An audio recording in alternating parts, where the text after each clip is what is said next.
Hello and welcome to this third episode of the Keep Your Wings podcast. I will talk to you about my date with Fiona, a young politically engaged Taiwanese woman. I also move into my new shared apartment and receive an intriguing message from Mary. Do you remember? It's the divorcee I met in the previous chapter. I hope you are comfortably settled. Let's get started. Keep Your Wings, le podcast. Chapter 3. Keep a low profile. Fiona does not deviate from the cliché concerning women. She's late, not by 10 minutes, but by more than an hour. I'm already angry before even meeting her. The weather is getting cloudier, and I really wonder if this idea of trekking to Elephant Mountain is indeed a good one. Regardless, my basic plan was to lure her with a hike before getting to the heart of the matter and asking her about Sino-Taiwanese relations. Fiona appears in the distance, short-legged, like many Taiwanese women, but cute and smiling.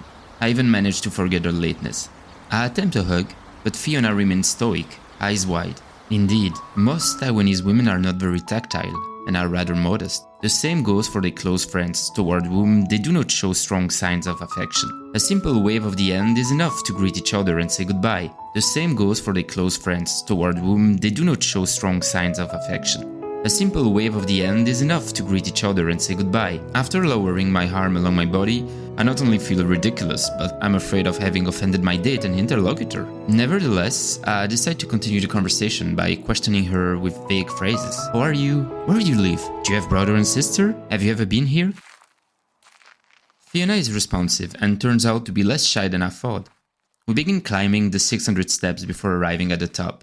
By chance, Fiona speaks Italian better than I do, which is a shame. She lived in Rome for a year as part of her studies. This language teacher can't help but question me about my knowledge of Chinese. I then try a few sentences but get corrected on every 2 vowels. Thanks to her, I feel myself progressing as we climb. Once we arrive at the summit, the rain intensifies, and I decide to take out my new umbrella, bought precisely for the occasion. We sit for a few moments on a bench to admire the view before us. The trail is no longer marked but seems to continue. Our shared taste for travel and discovery pushes us to take this new path, without really knowing where it will lead us. The weather conditions slow our progress. The path becomes muddy and the ascent difficult. Mutual assistance and complicity grow between us. I hold out my hand between 2 particularly slippery rocks. Fiona grabs it and squeezes mine. After extricating ourselves from the forest, after almost 2 hours of walking, we regain our strand in a local restaurant. The distance that existed between us is crumbling more and more. We discuss our respective lives and the reasons that make us love traveling. Fiona tells me about her friend who lives in China, with whom she sometimes has to avoid certain topics. Finally, in a Starbucks in the city center, I decide to broach a sensitive topic. Do you talk to your friend about the relationship between Taiwan and China? I ask. That's exactly the topic to avoid. She laughs. It would make both of us uncomfortable. So you never mentioned this topic, even with your friend? Absolutely not. Besides, with all the Chinese people I meet, I never bring up the topic. We don't want to argue. Because they whole think Taiwan is just a province of China, I reply. Fiona looks upset. She doesn't answer and takes another sip of bubble tea. After pouting, she finally decides to speak. If it were up to me, I would tell them that Taiwan is a separate country. But I cannot do that so bluntly. Are you scared? I sincerely believe that China might one day use force to take back Taiwan. Maybe I'm being paranoid, but I'm certain that it could happen. I can't guarantee it 100%, but it's still one of my fears. What do you think about this whole situation? It's unacceptable. There are always new provocations, like with that infamous treaty. I even protested with friends in March 2014. What treaty? It's difficult to explain in English, but you'll learn more by visiting the website that was created for the occasion. Several students and friends occupied the parliament buildings, and I protested in the streets against the KMT's deceitfulness. What was it? In 2010, a free trade agreement was signed between the government of Ma Ying-jeou, President of the Republic of China, 2008-2016, and Taiwan. The primary goal of this agreement was a reduction in China's custom tariffs on 536 products. Taiwan, for its part, committed to reducing custom duties on 267 types of products. Subsequently, the agreement provided for several negotiations concerning future, more specific and in-depth agreement. 3 years later, in June, the CSSTA, Cross-Strait Service Trade Agreement, was signed during a congress in Shanghai. This involved opening 64 Taiwanese companies to Chinese investment and 80 Chinese companies to Taiwanese investors. Basically, Beijing was being offered a highway within the service sector. Fear quickly grew among Taiwanese youth, who formed the Sunflower Movement. As Le Monde sums up it very well, quoting the Taipei Times, young people can make their dreams come true by opening cafe or workshop and becoming their own bosses by working hard. The issue was Chinese companies which have access to abundant reserves of capital and are vertically integrated. The fear of being drawn by Chinese steamroller and helplessly witnessing the failure of their businesses terrify young Taiwanese. Moreover, for many Taiwanese, this was just another attempt to regain control of the 23rd province of China. For several months, in this climate of fear, the KMT's refusal to negotiate only exacerbated tensions. On March 18, around 4 a.m., students decided to break into the premises of the parliament in Taipei. Hundreds of them took over the place, displaying banners, flags, and demands. For nearly 24 hours, the students resisted several waves of forced evacuation.